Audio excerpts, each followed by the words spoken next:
This is Keys to the Shop, episode 197, Getting the Most Out of Your Equipment, with Melissa Vaiden of Counterculture Coffee. Well, hey everybody, and welcome to another episode of Keys to the Shop, where we give you insights, inspiration, and the tools you need to grow as a coffee service professional. My name is Chris DiFiorio. I'm your host for the show, and I'm super excited to have you here today. And today's episode is going to be very informative, talking to counterculture machine tech Melissa Vaiden out of New York City. We're going to be going through a bunch of stuff that's going to help you get the most out of your coffee equipment, so you're not going to want to miss any of that. And in order for you to not miss any of the episodes on Keys to the Shop, you just need to subscribe. So if you haven't done that yet, I would encourage you to do so. Just to hit the subscribe button wherever you get your podcasts. You'll always be up to date. And as always, I encourage you to share these with a friend who you think will really get a lot out of the content, and appreciate all of you for doing that. Now, speaking of equipment, today's episode is brought to you by the great Prima Coffee. Now, I think Prima Coffee is one of the world's best specialty coffee equipment suppliers. And one of the reasons I think that is because they really do put so much effort into curating the best equipment from all over the world, staying up to date with what is proven and what works, and then helping their customers get outfitted with the right equipment for their situation. So not only do they bring in amazing equipment, but they also work with you to choose the right equipment. So if you're in the situation where you're opening your first cafe, or you're looking to scale and upgrade in your second location, then they have you covered, whether that's espresso machines, brewers, or grinders, or under-counter refrigeration and other types of commercial equipment that aren't strictly coffee related. They have what you need over at prima-coffee.com. Now, they're running a special for Keys to the Shop listeners. To get 5% off their order, all you need to do is go to prima-coffee.com/keys. And when you check out, enter the promo code HOLIDAY5. That's holiday with a number 5 afterwards, and you'll get 5% off your order. Some restrictions apply. Again, that's prima-coffee.com/keys. And I for sure think that if you want great commercial coffee equipment and great people to work with you in selecting it, you need to check out prima-coffee.com/keys. This episode is also brought to you by the Pacific Barista Series, and that is the line of plant-based performance beverages that are not only designed for baristas, but with the input of baristas from all over the world to make sure that when you're using almond, soy, coconut, rice, or oat from the Barista Series line, that it is going to perform amazingly on bar. And what does that mean? It means that it will take the heat from steaming. It means that you end up with a texture that will allow you to pour latte art on your beverages. And with a taste, it's not going to overwhelm the flavor of coffee, so it's balanced to focus on coffee. And these are critical things that both owners and customers appreciate about the Pacific Barista Series. And I would highly encourage you to follow the link in the show notes to pacificfoods.com. Get the product in your cafe and test it out for yourself. See how it works with your coffee. Let your customers taste it and your staff. I think you're really going to be pleased with what you find.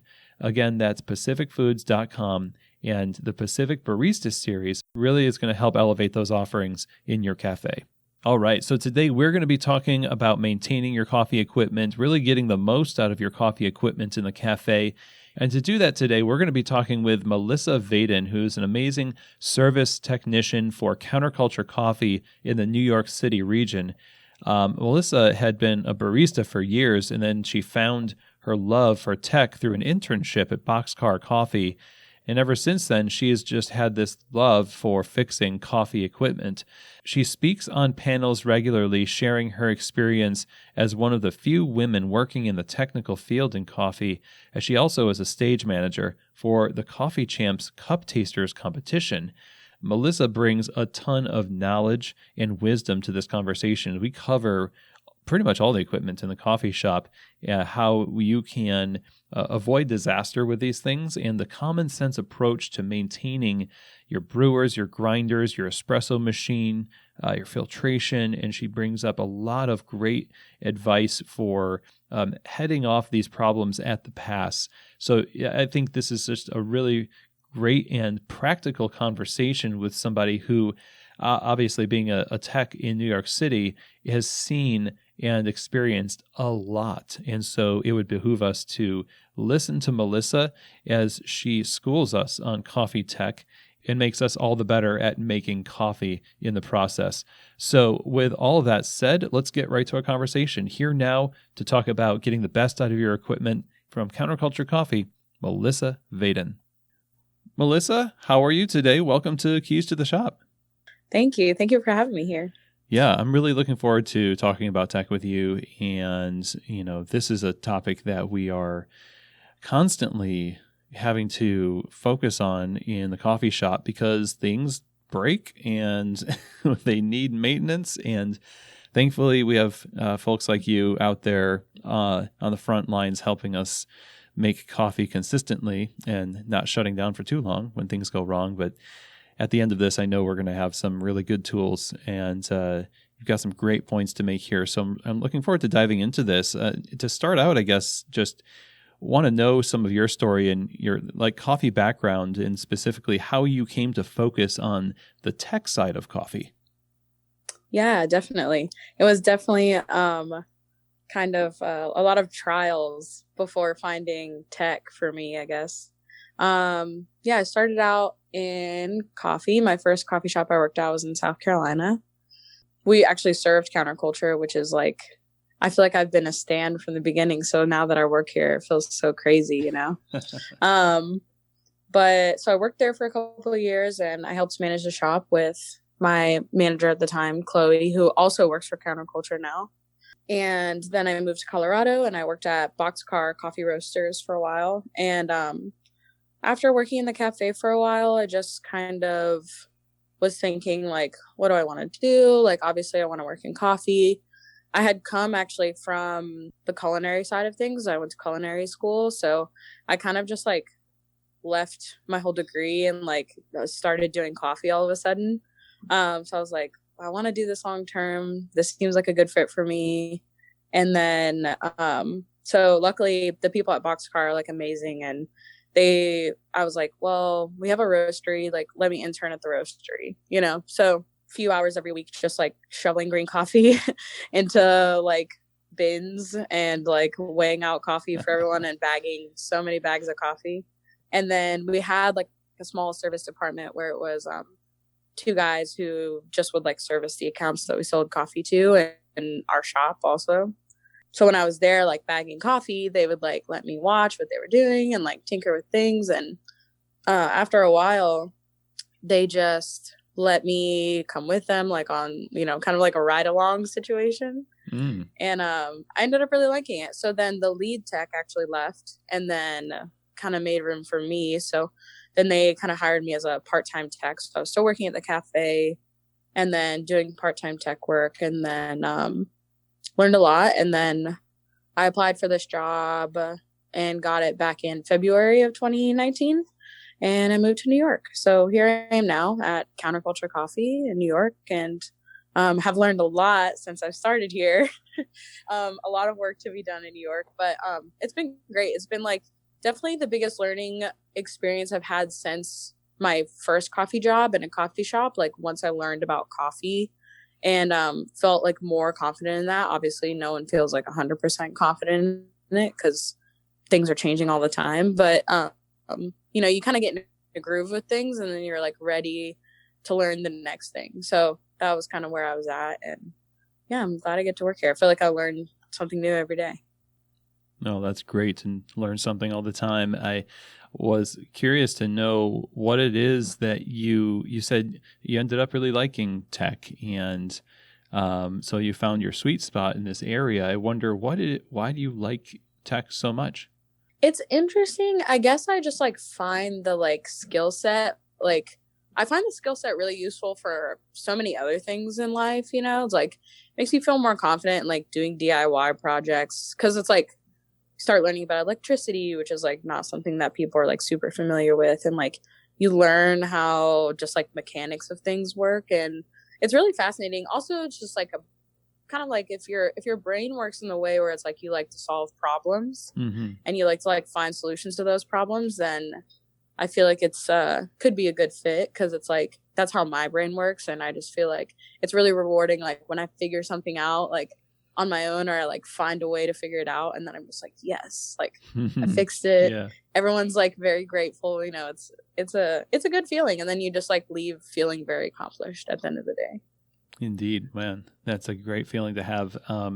Well, I mean, describe to us a little bit about what you do at Counterculture Coffee on a day-to-day basis. Yeah, a lot. It's definitely. I guess I'm not too familiar because we had a similar structure at Boxcar a little bit, but here, you know, we obviously go on service calls. We also do preventative maintenance for all of the people who buy coffee from us. So, we do preventative maintenance every 3 months. So we spend, you know, time scheduling all that stuff on the computer with them. And then we go do the preventative maintenance, you know, go to emergency calls, all kinds of stuff. We like spec spaces, new spaces that are opening for things that they would need for installation. You know, ordering a lot of parts, keeping a good inventory, just normal things like that. It's a little sporadic, I would say. You know, the way that the job works is like you have to be very flexible. So maybe if you're someone who likes something that's a little more rigid and structured, you kind of have to make it that way for yourself, because like things are just constantly popping up, and all of a sudden someone wants something to move really fast, or like, you know, things are happening quickly, or you had this thing planned, but then you have to like switch it around. So in a way, I kind of find that part of the job like something that I like, even though sometimes it is a little frustrating. It's nice to have your plans, but it's also nice to like to have things not be so like monotonous. Oh, right. I imagine that's an interesting tension because you, as a tech, you have that mind that says, well, I know how things should be. And I kind of want my schedule to be like that. But Right. yeah, keeping it interesting is a good way to keep yourself entertained, I guess. And you can't control what people do with their equipment necessarily. You can help them, but I guess people are going to use the equipment in different capacities, and that's going to mean maybe it's going to break faster with some people than others. Yeah, it's funny because I feel like part of our education here at Counterculture, at least, is like part of the things we teach in our labs is like how to maintain your equipment, you know, like don't do this, please do this. Or like we always encourage people to just lean on our services. Like, you know, if you even have a question about something, just give us a call. But like, yeah, you could tell someone something like a million times and it still just won't register for some reason. Right. They say it's like 7 times is the magic number. You have to hear something. You're like, oh man, it's like the first time I heard it. Oh man, life. That's good to know. Maybe I should start implementing that. Yeah, you should just say it 6 times the first time you meet them so you can get it over with. What you see on a day-to-day basis includes a wide variety of situations. You know, you're in New York. There's a lot of different types of coffee bars, styles. Of course, I imagine a lot of them are pretty small, but the variety that you see comes with a lot of issues with their equipment. And, you know, for this episode, I'd love to dive into some of the issues that you see come up the most, and then maybe discuss some action steps that people can take based on what you see to avoid these things. And yeah, I know there's probably several areas where we could dive into. What would be the first thing that you would say is like priority based on what you've seen as you're a tech in such a populated area?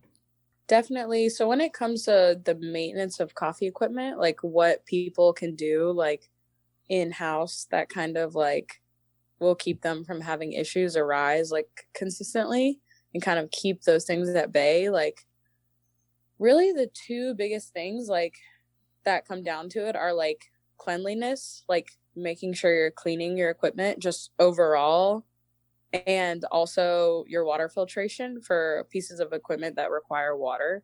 Like those 2 things, like it sounds so simple, but it's like the root of a lot of problems, like most problems I would say, unless you have like a freak like electrical situation or something. But like I would say those two things is like where I always start, like filtration, especially if you live in a place that has bad water and you don't have adequate filtration, like that just is something that just starts snowballing over time. And once it like gets to a certain point, like you can't stop it. It's like the avalanche that just like there's nothing you could do to keep it from going so far to where you're just having to replace boilers, do all kinds of work, like everything's starting to break. And then it's like becomes a larger issue. So if you can kind of just like keep that at bay, you know, you'll have some issues pop up here and there. But from what we see with people who like don't have properly spec'd filtration, or some places don't have filtration at all in their equipment, and we've like acquired them as like a new account or something, you can like see the difference versus like something that we've like maintained or like at least kept an eye on filtration wise, like over time. It's crazy to like just even be able to look inside of a machine and be like, oh my gosh, they don't have the proper amount of water filtration. Like it's just like eating through the boiler. You're like have leaks. You can see visible scale everywhere. And luckily in New York, we have pretty decent water for coffee equipment, but like other places that have more corrosive water, like if you don't take care of that, like it becomes a big issue. And sometimes not even in a long amount of time, like you'll see like a multitude of issues starting to pop up after like a year and a half, like a year. And you don't want to spend like more than a car on a bunch of equipment, you know, and then have it all like crap out on you after a year. And then you're wondering why. Because also like, I think I've heard someone recently say like, well, it's still under warranty, but it's like the warranty doesn't cover if you don't have filtration on your equipment or like not adequate. Like that's, it specifically says. So like I would not lean on that as a get out of jail card, you know? Well, a lot of people I feel are so scared about choosing water filtration. It seems like either they're going to choose the wrong type in one direction or the other, like way too much or way too little. What kind of advice would you have for somebody to just kind of get the right filtration for their situation? I mean, even you're describing the fact that New York has such great water for coffee. Even in that situation, though, you're putting filtration systems in, so it'd be wrong for somebody, I guess, to say, "Well, we got an award for our water, and so that means we can just use it from the tap, right?" Well, I mean, what do we do to make sure we get the right filtration without being a little bit too confident or even too cavalier? Right. I think just consulting and, you know, I think you can buy, I mean, water tests from any of these like kind of companies that sell them. Even like La Marzocco machines, for example, come with a water test. So I always encourage people to do their own water tests. I mean, we do them as well as part of like our service. But that, and I think my understanding is like, I'd always overshoot the water, you know, because it's like, if you overshoot it, you know, you like spec a system that's like so much filtration that it's like you probably didn't need it. It's definitely better than under specking, because like at least if you over spec, you won't have to change it out as frequently, and you'll know you're going to have like a proper supply of water to all your equipment, because that's like one of the issues that arises, right? It's like you've had filtration in for a while, they didn't spec it correctly, or you just have been like not diligent in replacing your filtration when it should be. So like all of a sudden you get a lot of issues where it's like your brewer is constantly like popping an error that it's like having a hard time filling because it doesn't have adequate line pressure coming out of the wall, right? And that's because you're not necessarily because the pressure in your building is low, but actually because your filters are so clogged that it doesn't allow enough water to come through. Oh yeah. And then the same thing will happen with an espresso machine. Like the espresso machine has the pump. So the pump will help like pump some of the water into the brewer or into the boilers. But even then, like if you're not getting an adequate flow, the pump shouldn't be running like so dry, and it'll kind of burn out that motor and cause a bunch of issues like in the future. So yeah, I would say over specking is probably better. I mean, you know, you don't have to go crazy, but if you're worried like on that line, like under or over, I always just overshoot it. Like the worst that'll happen is nothing really. I mean, like you'll just like someone will come to change it and be like, oh, it doesn't really look like time yet, because you don't actually use the amount of water that the system's rated for, you know? Right. And at that point, you're just thinking about taste, not will my equipment break. So you've avoided catastrophe, and now you're just thinking, well, does that extra whatever I put in there or added or took away, does that affect my taste? Right. Yeah. And same thing with like changing your filtration once you have it, I think is important, because it's like, a lot of people we see like don't maintain their equipment very well, like as far as like changing the filtration, or they like, they'll say like, oh, well, we know how to change the filters. And then, they'll maybe they will put a new cartridge in, but then they don't like do the proper steps afterwards, like purging the filters, so you don't fill your boilers full of a bunch of carbon. That will also like cause a lot of issues. So I think just asking the question and like consulting with people who are like more experienced in that space, like, how even like we'll take time if people really want to do it themselves. We'll show them how to change their filters and how to bleed the filters once, so then they know, and then they can do it whenever they need to. It's a minimal effort for maximum return. So I like that. Definitely, I think we should take action on those. Is immediately, minimal effort for maximum return is such a great thing to remember when it comes to filtration. What's the next thing that we should be focusing on when we're thinking about how to avoid problems with our equipment and kind of maximize our equipment's capacity, avoid pitfalls? Like, where do we go from filtration? So from filtration, I think the other point really is like cleanliness of your equipment, like doing daily cleanings. I know a lot of places who, yesterday, for example, I was talking to one of the guys who works at Simonelli, and he was like, oh, we go to places all the time where we're lucky if they backflush their machine once a week. And like, to me, I'm just like, that sounds insane. But like, people do it, and we'll go to places all the time where people haven't backflushed their machine in like a week, 2 weeks. And it seems like a thing that maybe it's just like your manager tells you like you need to be doing this like in the training when you first start, but then it really is like something that's really important, that, and like just being vigilant as well, like how your equipment is functioning over time, and then so you can like make sure that it's like running at its best, Mm-hmm. Yeah, for sure. That well, business is hard, and it's also difficult sometimes when you're a barista to kind of remember all the things that you learn in the onboarding process. It seems like a messaging and communication mantra that needs to be made in these places, like, hey, this is really important. Remember, I guess like back to the 7 times repetition, like you tell your baristas 7 times to backflush the machines and make sure they're doing it. Setting a good example yourself, I guess, as an owner, to reinforce that message so it just doesn't get lost in all of the chaos and the minutia of the cafe.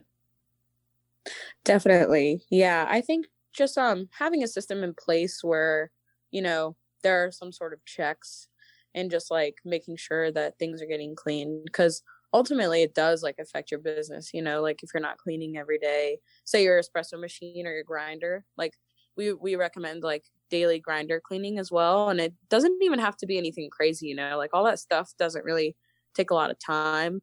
A lot of machines now even will have like an auto backflush function, so you don't even have to stand there and like press the button on and off again. You could just set it and like forget it.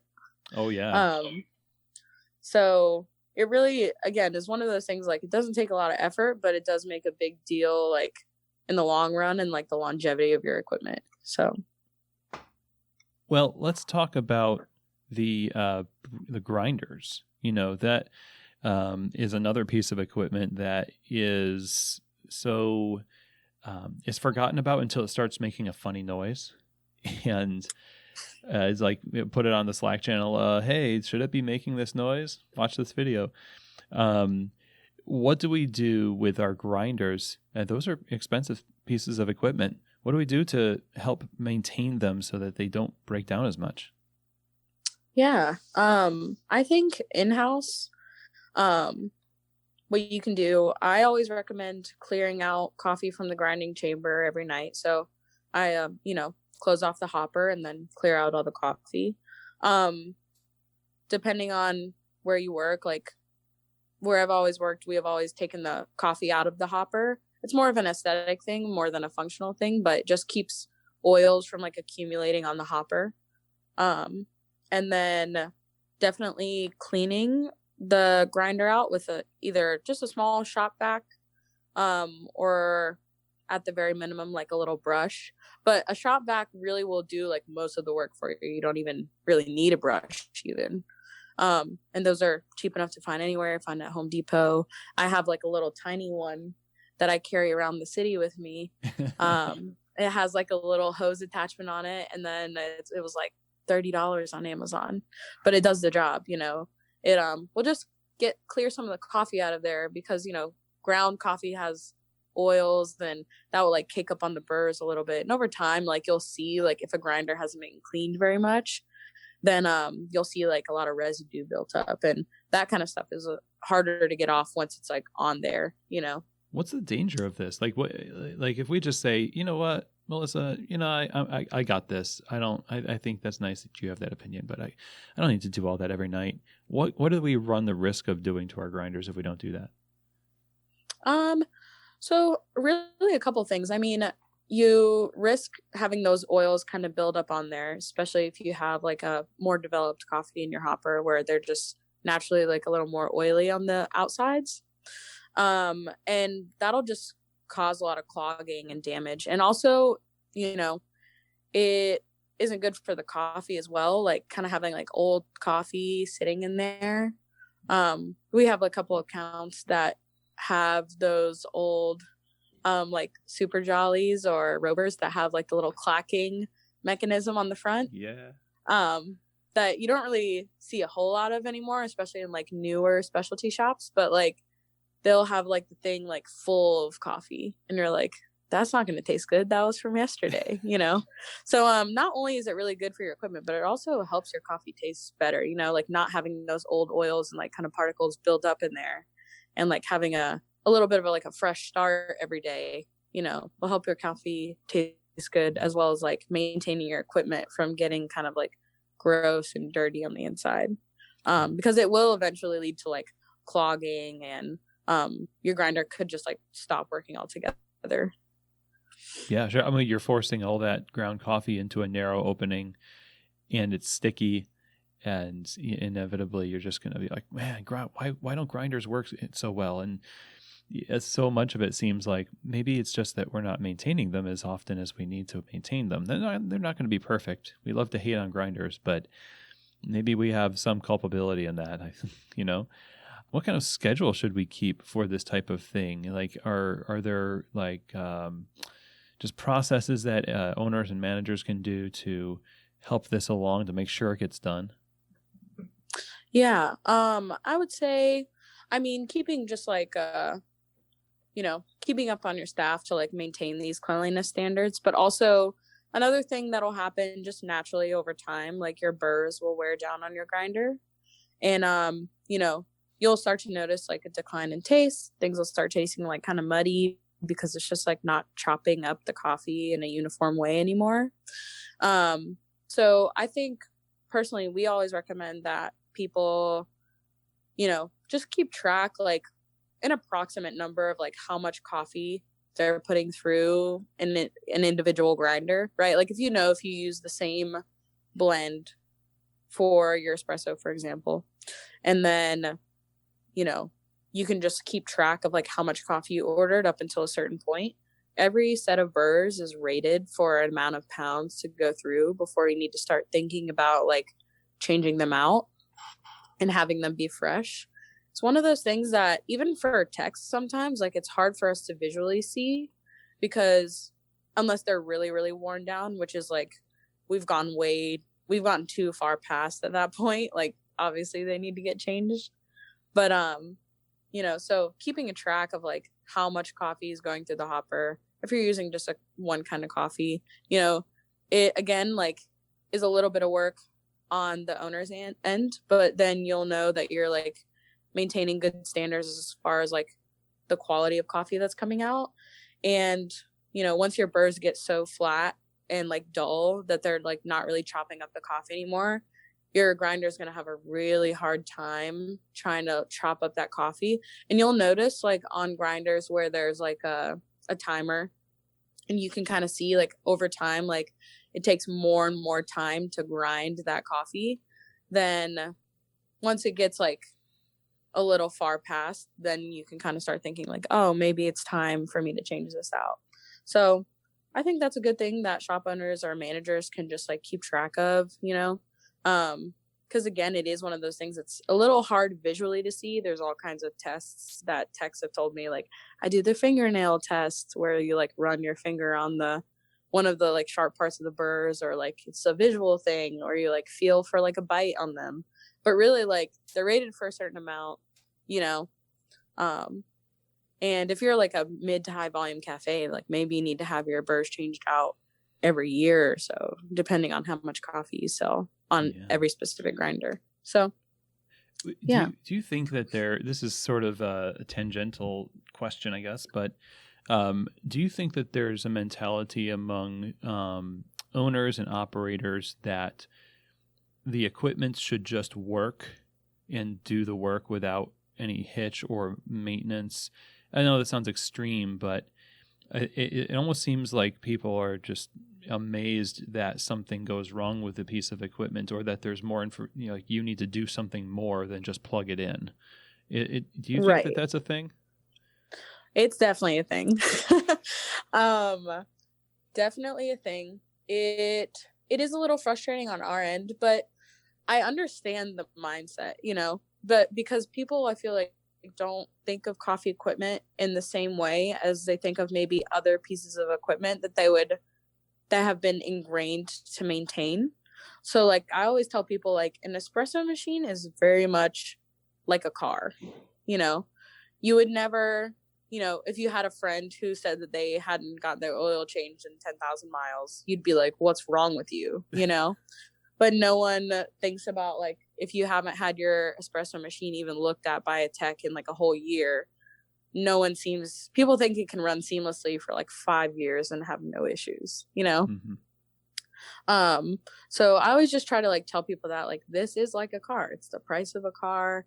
The maintenance of it is very similar to a car. Like it's kind of like you have to upkeep this piece of equipment. Definitely, I can empathize like when it's frustrating that you like have this thing that's just like constantly not working.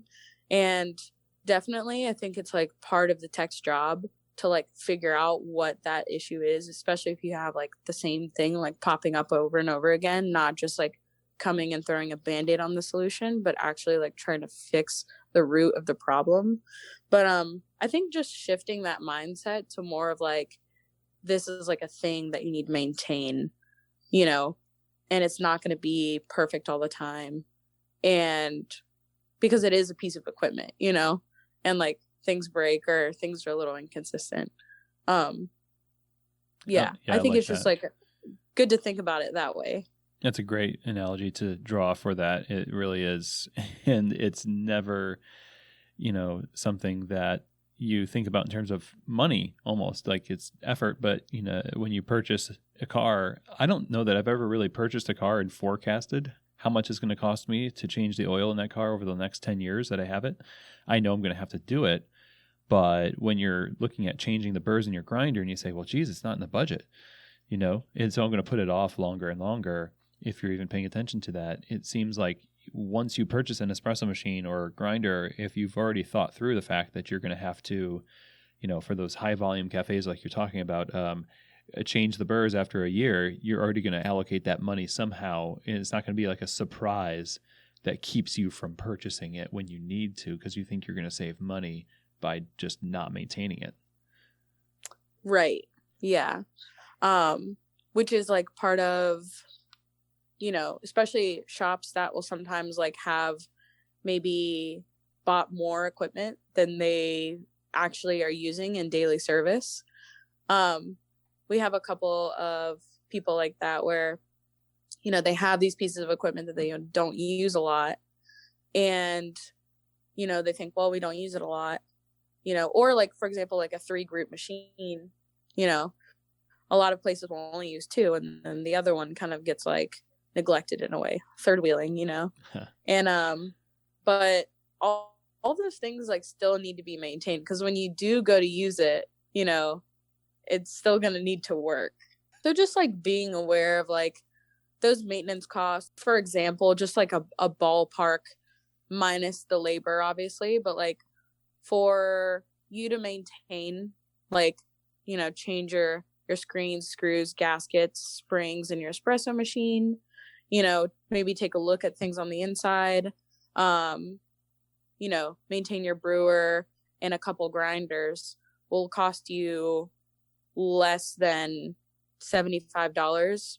Obviously, I don't know, depending on where you live, like how much the maintenance, like the actual labor will cost, but in parts, it's very minimal and makes like a big impact in the long term. So just being like aware of that, I think is important, as well as like changing your filtration out as well as another cost that people don't really think about, that is like a little bit on the higher end if you have like a large spec system. So yeah. Well, speaking of cars and kind of that analogy there, the espresso machines, what about espresso machines?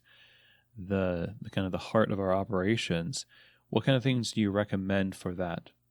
I think just being aware in general of like how things are pulling and how things are working, because I think a lot of issues get confused sometimes, but just general everyday cleaning, I think backflushing every day is essential. I know some shops who are like very particular about it and will do it even sometimes like twice a day, like a midday clean almost, even if it's just like with a little bit of solution, you know. Backflushing is like a large thing that like kind of can start causing a lot of issues if you don't do it frequently. And it's kind of surprising because I guess I just have worked in places where the manager has like ingrained in my mind like that you have to do this thing, but I realize that that's not everywhere, obviously. But it'll cause you to like not have any water flow to any of your groups, you know, or like limited water flow. So keeping that clean and cleaning out that valve on the inside, because that's what it actually does, is just it sends that cleaning solution up into the group and cleans out all the coffee oils that like accumulate. Like if you think about, if you use shot glasses at your shop every day and you use those same shot glasses, and at the end of the day they're like literally you can like wipe the film of coffee oil off of the shot glass. Like that's what's happening inside the machine every day. So imagine if you didn't wash those shot glasses and wipe that film off for like a whole week. It would be disgusting, you know, and you could visually see that, but that's what's happening inside. So cleaning those valves to make sure like water can flow through properly and those can open and close is really important. As far as other things, I think, you know, soaking the screens, the screws, the portafilters, kind of, you know, wiping those out really good to clean out any coffee oils is good for your equipment so it doesn't build up over time. And then also will keep your coffee tasting good, because you don't want to just be brewing espresso on top of old espresso, essentially. And then I also, this is like a little bit of an extra thing, but I always recommend just like pouring, if you have any like Cafezo water from like soaking the portafilters, for example, pouring it down the drain box, maybe not every day, but every once in a while, at least like a cup full of water down the drain.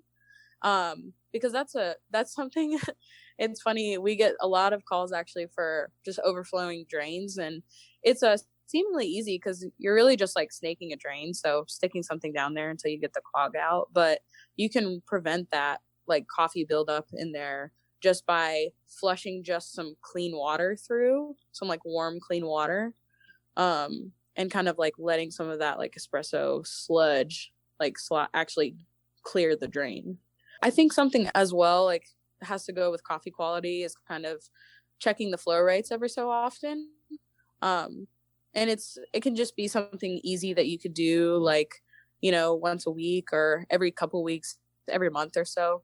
I just will take like a cortado glass, for example, and people do this test like all kinds of different ways, but we'll do it every time we go do a maintenance. What we do is like take a cortado glass, I like start the group, and then I see how long, like seconds wise, it takes to fill up the glass, and then I'll just do that for the rest of the groups. And you're not really shooting for any number specifically unless it seems like it's really, really slow, and it'll depend on what kind of machine you have as well, but you're looking for consistency across the groups, really. So it's just something easy. Like once you take the screens and screws out, you could do that in your free time if you feel so inclined. But it's good to know, because if you're like, the shots on this group are pulling really weird, like what could that be? Maybe it's the grinder, maybe I'm doing something, but it could just be the water's just flowing slow on that one group, which is why you're getting like wonky espressos on one group and not on the other ones. Does that come from frequent use of one over the other? And what do you do about that? It comes from all kinds of stuff, I guess. But I mean, the root of it is scale, right? So like we talked about the filtration, the scale that builds up in the tank is kind of inevitable, but you can slow it with filtration. So basically, espresso machines have like little tiny holes that are, for flow restriction. So you're just not blasting it with like heavy pressure water. So it kind of like disperses that pressure, and like slows the rate of water coming through. But those holes are tiny. They're like, 0.8 millimeters or something. It's like thin as your fingernail, right? So a little tiny chunk of scale gets like lodged in there, and then all of a sudden you have to like call a tech to come out and clear that for you. But also like sometimes the valve will like get stuck with coffee too. So maybe you're just having like a slow rate because you just needed to like backflush a little bit better, or it's been a while. We've had like whole groups like clog up all the way because it's just got packed with like coffee residual over time. So yeah, I think that just being aware of those things so you can like communicate them to whoever should be dealing with them, then is never a bad thing, Right. So in terms of the espresso machine, we're talking about the group heads and the boilers. There's the steam wands too. Of course, those tend to get worn out pretty quickly. What kind of things should we be looking at when it comes to the steam wands? Because that seems kind of like a mysterious area that we don't want to really touch. Right. It honestly, for techs, I feel like it is a bit mysterious as well. I guess, if you're like work for a roaster like us, we kind of know how the flow of the cafe works. Like, and I feel like in most cafes, like people tend to favor one side steam wand over the other, but it just kind of varies to wherever you're going. I would say on the cafe end of things, you can just be vigilant. Like if you start noticing it gets a little tough, isn't necessarily an indicator of it needing to be like rebuilt, but it might just mean like maybe they could address it with someone who comes out there to like look at your equipment, in the future, like something to be vigilant of. Really, when you should be calling someone to like replace your steam wand would be like when you see it dripping a little bit from the tip, because like that's a thing. Like it could be dripping one day, and then like you could probably rock that for like a week or two, and then maybe all of a sudden it just is like gushing out and you can't stop it. Yeah, your baristas are burning themselves too. Right. Yeah, and it's just like not a good situation. And then, if you're at a place where you do get some sort of like preventative maintenance every once in a while, if you know that you're just high volume and you need to replace your steam wands like every 6 months, like you notice like they come and then less than 6 months later or like right at 6 months, as soon as they leave, you notice the dripping and you have to call someone else. Like I think it's better to just change those things out as frequently as you need to, because again, like it's minimal. The cost is minimal as far as like, to rebuild the steam wand, if someone's already there, is much better than like waiting until it goes out and then having to like call for an emergency and then you don't have a steam wand anymore. So like for us, for example, we just keep a record of when we last do it, and we keep a record of like which one they favor more. So will replace them at a high volume cafe every 6 months, at a lower to like mid volume cafe, 8 months a year, 9 months a year. So it really depends on each place, but like just knowing like, how long you think you can go, or you've noticed it being good until it starts that like kind of dripping phase, is like probably a good indicator of like how often you should be changing it out. Well, and we're talking about maintaining things. It just seems to come back to the idea of just keeping an eye on it, making sure you're acting when you see something and not delaying your action, and trying to wrap your head around the preventative part of preventative maintenance, so that you don't end up paying a lot later on. And so I love that this is a constant theme here. With a brewer, I keep thinking in my mind, there's a lot of places I could go on like YouTube and other places where I can find stuff about espresso machines. You can find out how to backflush and stuff like that. There's not a lot of tutorials on how to maintain your brewers, though. And maybe that's just me, but it doesn't seem to be as popular of a DIY area. So I wonder if you could touch on the brewers too, and what we can do for kind of like in-house maintenance of our brewing equipment. Definitely. Yeah, I tend to notice that as well. Like looking for resources for brewer maintenance, there's not really a lot. They are a little bit more, simple machines. Like, its functionality is very simple. I guess a couple things, back to the filtration again. Having adequate water flow to your brewer, is a good starting point. So making sure you change your filtration out, making sure you're purging that filtration, because brewers especially are really sensitive to blockages like in their inlet valve where the water comes in from the wall. So if that gets held open, you'll notice like your brewer's just like gushing water out of the top, even when it's off, for example. And that can be easily avoided by just purging your filters. Another thing that I don't see people do a lot, but I always recommend, is just like, if you have like Fetco's, for example, they have just like a removable magnetic spray head. Not a lot of people like take that out and just clean it. But again, like those coffee oils build up on there. And just like, noticing what it looks like, because those do break and tear down over time. Some of them are made of metal, but a lot of them are made of plastic. So, the plastic just degrades with the heat of the water over time. So, and you'll get like inconsistencies in your coffee all of a sudden if you're like missing a little chunk of it, right? Because it's like designed and spec'd in a certain way to where it's supposed to distribute the water evenly. So if it's like has a, water wants to go the path of least resistance. If it doesn't have that resistance anymore, just shooting a lot of water out to one side and not the other, you'll notice your coffee's tasting weird. Like your brewer might even start doing, like weird things. You'll notice giant divots in your coffee bed. Then maybe inspect the spray head and just make sure that everything's intact, basically. Also, I just generally with brewers give everything a good wipe down, because I feel like a lot of like coffee splash like really accumulates on them. And also I think a good trait, every brewer comes with a manual, but all their manuals are easily found online, like a user guide. A bulk of our calls come from like overpotting in the coffee beds, and people are like, well, something's wrong, we're having a tech issue, but actually it's just a calibration issue. So what is overpotting?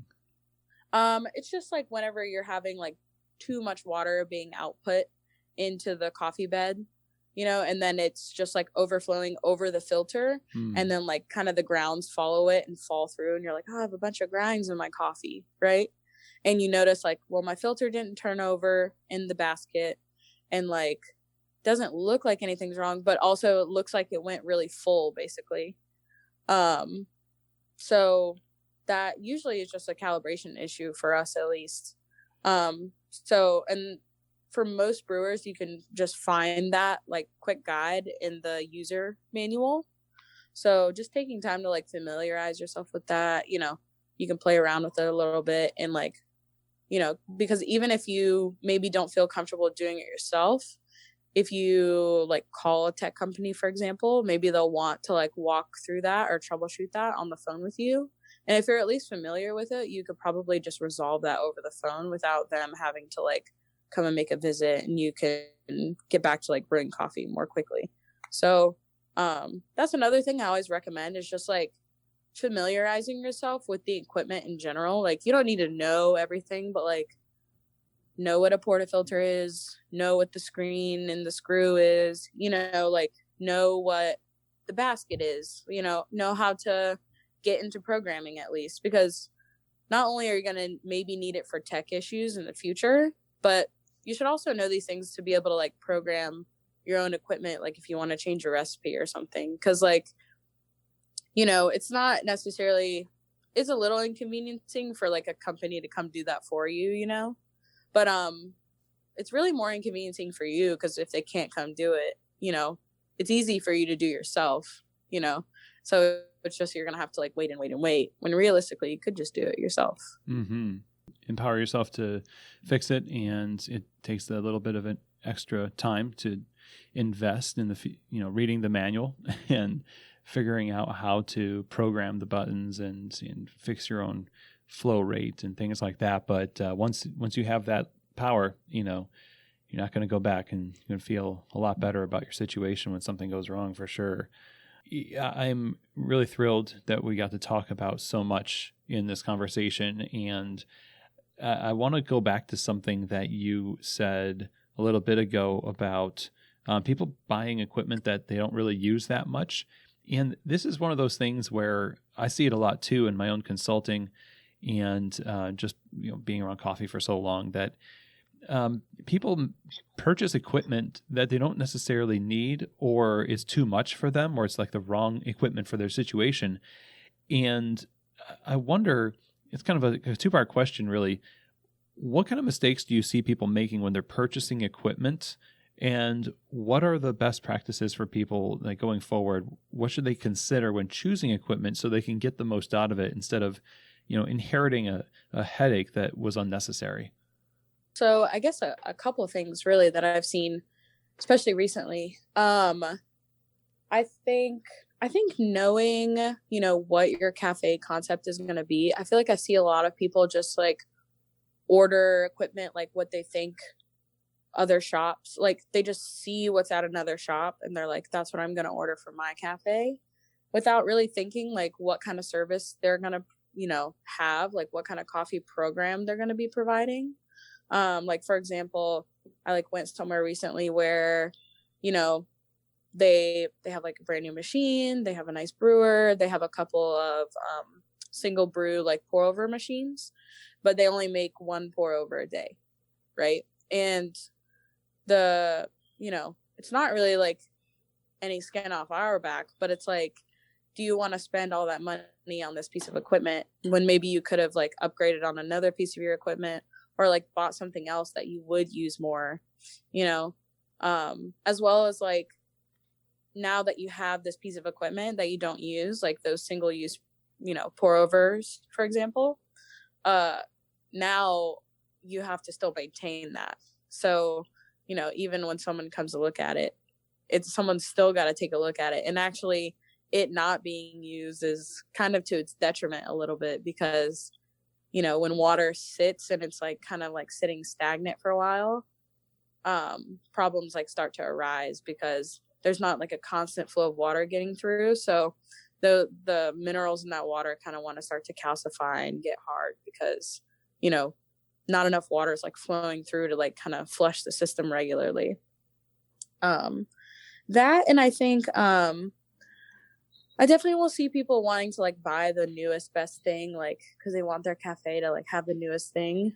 I always kind of equate that to like technology, like at least on my end of things. I'm always like, I'm gonna wait until this has been out for a little bit before I make the plunge, right? Like it'll always be there. It's out right now, you know. So I don't need the new thing as soon as it came out. Because I feel like in those first, like that first year of something like that being out, especially like a brand new piece of equipment, you know, maybe it's if it's not like a little upgrade to an existing piece of equipment, fine.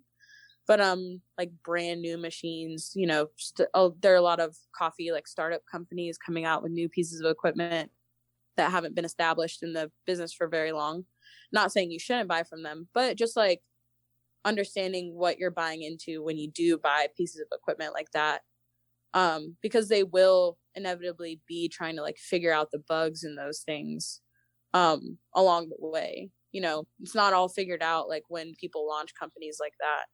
And if you're willing to take that on and be one of the people who do that, then honestly they might appreciate you for it, because I know a lot of those companies who make like, you know, are new to the market, start a Kickstarter for like a new, I feel like pour over machines are really popular, you know, they'll like ask their first customers like for some feedback on the equipment, you know, but just being like aware of that as well. I feel like sometimes the newest isn't always the best. Not saying you need to buy like an old machine, because that's also another thing that I see. I feel like I see people who are opening a brand new cafe, they'll buy like a heavily discounted old machine that was maybe in a cafe like 4 years ago because they got it at a good price.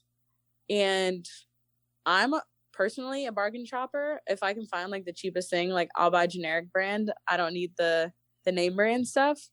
But if you're gonna invest that and like have it be your livelihood in your business, even if it is just like a cafe that's maybe not where your main source of income is going to be coming from, I would still, at the very least, if you're going to buy a piece of used equipment, maybe get someone who's knowledgeable on equipment to go take a look at it. That's when I worked at Boxcar, sometimes we would like buy used pieces of equipment to sell to you know, accounts of ours or whatever. And we would always go take a look at it, have our service team go look at it, because you just never know. You don't know how equipment was maintained. Like, it's kind of, again, back to buying a car. Like, you're not just going to buy like a car off Craigslist just by seeing its pictures, right? But I've seen more than a dozen people do that with coffee equipment for some reason. And I can't for the life of me understand why, really. But I think just like, if you're going to go down that road, like understanding that you might need to put some work into it after the fact, because maybe it wasn't maintained as well as you thought. Those are all such great points. Again, it covers kind of the spectrum of where people might be in their shopping adventures, trying to get the cheapest and used, or the newest and untested. Maybe there's a place in the middle where if you've listened to this conversation, you're probably thinking, man, I need to be a little bit more mindful and thoughtful about all of my equipment. And that's a great place to be when choosing your equipment and also just maintaining it. And you've done so much to help us in that by this conversation, and your customers are lucky to have you. So I really appreciate you joining us on the show, Melissa. Yeah, thank you so much. This has been very great. I'm here to preach the gospel of maintenance. Excellent. Thank you again. Yeah, no problem. Well, through this whole conversation, I think the theme seems to be take a minute and think through what it is you need to do to maintain this equipment, and don't necessarily assume that the equipment's going to be fine if it's not showing signs of wear. Almost like you need to be wary of the equipment and embrace the idea that you need to maintain this stuff when you buy it, and it's not just going to take care of itself. I love what Melissa hit on there with the idea that this is like a car. It's an investment that needs to be maintained, or, you know, you're going to be driving down the highway one day and it's just going to crap out on you and you're going to be looking for a tow truck. And, there's a lot of great techs out there like Melissa who will show up and bail you out. But sometimes you don't have that luxury and it really impacts your business. And so this is such a critical thing for us to be able to not only listen to and think, this is nice, good information, but it's stuff that you really do need to sit down and say, no, this needs to be part of the manual. This needs to be part of the training for our managers and our lead baristas and whoever else you want to put in charge of the tech in your company or just the maintenance of your equipment. So when Melissa speaks, I think we should listen. She's seen a lot, done a lot, and has super great points. So thank you so much, Melissa, for taking the time to share with us all you've learned about coffee tech. And we're really thankful that we've got you in coffee helping us succeed in our shops. Now, if you want the transcript from this episode, you can go to keystotheshop.com, sign up for the email newsletter, where that is just on the contact page. Go to the contact page at keystotheshop.com, fill out all the information, and click the box that says sign me up. And you'll be signed up for the email list where we'll send you on a weekly basis the transcript, bonus material, as well as the links from every episode. And that's really useful to have because maybe you're driving, you don't have time to write this down. Well, thankfully, the transcript will have all of the information that you just heard in it. So you have the ability to have a printed version of this audio episode. Now, if you want to reach out to me with any questions, comments, or feedback, you can do so by emailing chris@keystotheshop.com. You can also reach out through that email if you're interested in working with Keys to the Shop Consulting for your cafe and operations. More than happy to set up a time to talk about what you need and how Keys to the Shop Consulting can help you. That's chris@keystotheshop.com. And with that, that is our episode for today. Thank you so much for joining me. I appreciate all of you taking the time to learn with Melissa, and I hope that this was really educational and the kind of information that will help you succeed in coffee all the more. And as always, I hope that this episode has truly given you keys to the shop.